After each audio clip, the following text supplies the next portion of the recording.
Hello engineers, मैं engineer Vijay Kumar स्वागत करता हूं सिविल गुरुजी प्यारा के यूट्यूब चैनल में। जैसा आप देख चुके हैं कि हम लोग साइट पर आए हुए हैं और हमारे ये जो 11वें बैच के ट्रेनी लोग हैं, इन लोगों का आज साइट विजिट था। तो यहाँ पर हम सारी चीज़ों के बारे में बातें करेंगे, इन लोग को बताने की समझाने की कोशिश करेंगे। जैसे मशीनरी वर्क हो रहा है तो इसमें किन किन बातों का ख्याल रखना चाहिए। ऊपर हमारा शटरिंग लगा हुआ है, प्रॉप्स लगे हुए, उन सारी चीज़ों में कैसे हमको वहाँ पर हैंडल करना है। यहाँ पर मोटार बन रहा है, यहाँ पर चिनाई वर्क चल रहा है। तो इसमें टोटल और ओवरऑल हम पूरी बातें करते जाएंगे और अपने ट्रेनिंग लोगों को समझाते भी रहेंगे। तो आप लोग भी पूरे वीडियो में हमारे साथ बने रहिएगा, आपको भी साइड से बहुत सारी चीज़ें सीखने की मौका मिलेगा।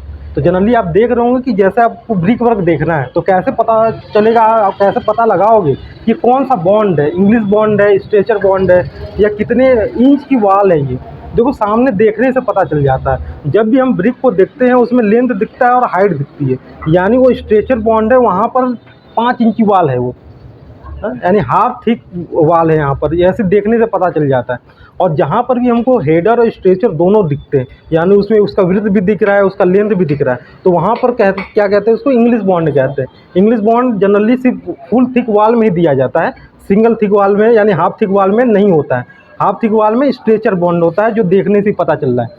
तो जब हम मेसनरी वर्क करते हैं तो हमको जो है जो जो मटेरियल हमको यूज़ करना है, पहले तो उसकी अवेलेबिलिटी कर लेनी है, अपनी साइट पर देख लेनी है कि सारा सीमेंट अवेलेबल है कि नहीं है, ब्रिक अवेलेबल है कि नहीं है।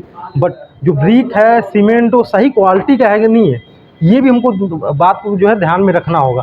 अब जैसे यहाँ पर ब्रिक देख रहे होंगे कि ये जो है हमको जब मेसनरी वर्क करते हैं तो ड्राई नहीं होना चाहिए, सूखा नहीं होना चाहिए। इसको जो है पानी के अंदर लबालब एकदम सेचुरेटेड कर देना है, ताकि जब हम भी कभी भी मेसनरी वर्क करें तो उसका मोटार का जो वाटर है उसको ऑब्जर्व न कर ले वो।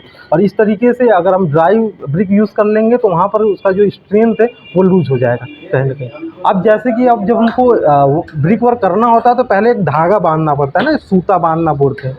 क्यों बांधना पड़ता है? क्योंकि जब भी हमको वाल बनानी होती है, सीधी बनानी होती है। जब सीधी बनानी होती है तब किसके सहारे हम वर्क करते रहें, तो एक हमको एक रेफरेंस लाइन मिल जाती है धागा बांधने से, और उसी के सहारे जो है ब्रिक को हम रखते जाते हैं। और इसके जो हर लेयर को कोर्स बोलते हैं, 1 कोर्स, 2 कोर्स, 3 कोर्स, हर लेयर को एक कोर्स बोलते हैं।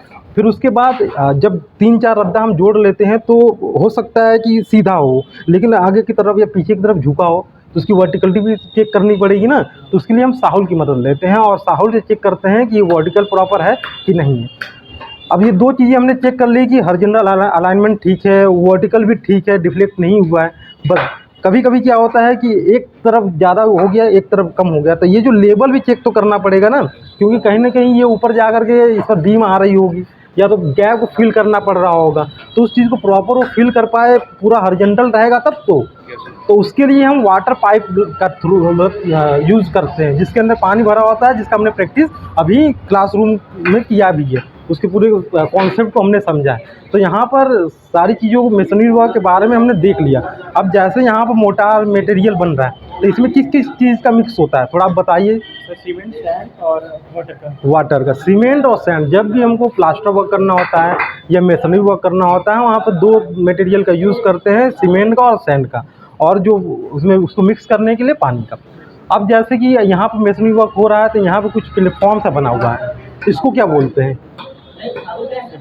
हाँ, ये जो प्लेटफॉर्म है इसको टेक्निकल वर्ड में क्या बोलते हैं इस चीज़ को?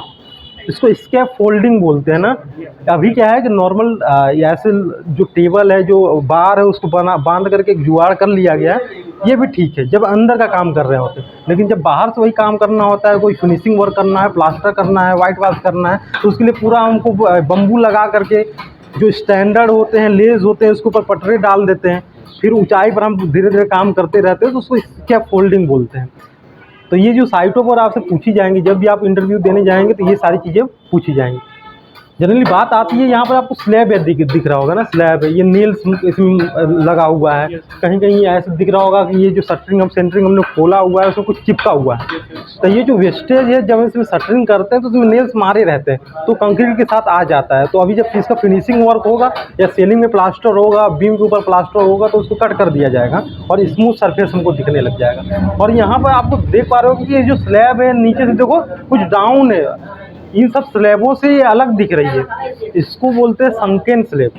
संकेन स्लैब क्या होती हैं? जो हमारा बाथरूम होता है, टॉयलेट होता है, वहाँ पर हम अपने सरफेस को डाउन कर देते हैं। डाउन इसलिए कर देते हैं क्योंकि कहीं न कहीं बाथरूम में P trap, S trap use होता है, जो वेस्टेज को बाहर निकालने के लिए, यानी वेंटिलेशन का वो काम करता है, उसमें पानी हर समय बना रहता है, तो इस तरीके से इस शेप में रहता है, तो इसकी जो ये हाइट होती है ना ज़्यादा हो जाती है। तो नॉर्मली स्लैब के ऊपर अगर पी ट्रैप, एस ट्रैप हम लगा करके देखेंगे तो वहाँ पर हो सकता है कि वो ऊँचा हो जाएगा, हमारा जो बाथरूम ऊँचा हो जाएगा और वहाँ पर पानी गिरेगा तो हमारे फ्लोर पर आकर के गिरेगा।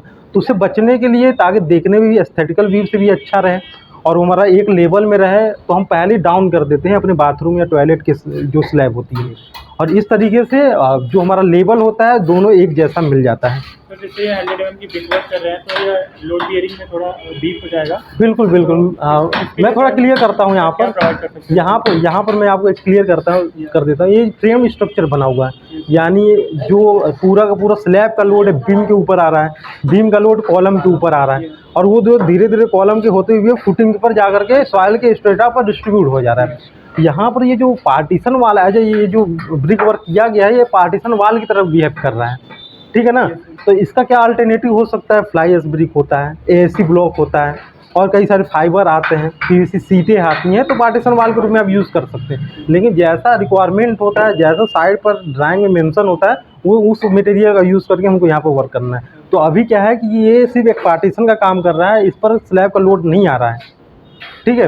अब जब कभी भी हम पार्टीशन वाल करते हैं तो हमको क्या है कि एक सील बैंड प्रोवाइड कर देना है, यानी 1200 mm ऊपर जब जाते हैं, ताकि क्योंकि इसको कहीं से सपोर्ट नहीं मिल रहा है, ये सिर्फ खड़ा है, पर्दा के तरीके से खड़ा है, तो इसको बीच से हो सकता है कि क्रैकिंग आ जाए, बकल हो जाए, तो उसके सपोर्टिव रिजिडिटी बढ़ाए रखने के लिए यहाँ पर जो है हम स्टील बैंड भी प्रोवाइड कर सकते हैं।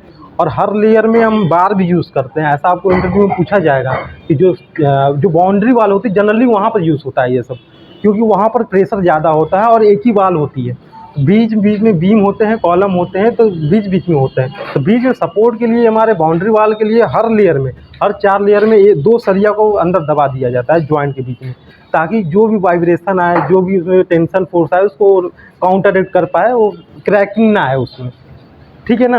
तो अभी मेसनरी वर्क में क्या रेशियो यूज़ करना है, इसके बारे में अभी और भी क्लासेस में आप सीखोगे, लेकिन मैं जनरली बता देता हूँ कि जैसे कि ब्रिक वर्क करना है, यहाँ पर आपको 5 इंची वाल जोड़नी है, तो इसका मसाला थोड़ा तगड़ा रखना चाहिए, हाँ, मजबूत रहेगा तभी वो उस चीज़ को संभाल पाएगा। तो ये जो जनरली रेशियो 1:4 to 1:5 रखते हैं, ठीक है ना? कम रखना है। अब जैसे 9 इंच वाल है तो इसका 1:4 रख रहे हैं, तो उसका 1:5 रख सकते हैं, लेकिन प्लास्टर में थोड़ा रेशियो और ज़्यादा रखते हैं, 1:6 रखते हैं, 1:5 रखते हैं, ऐसे।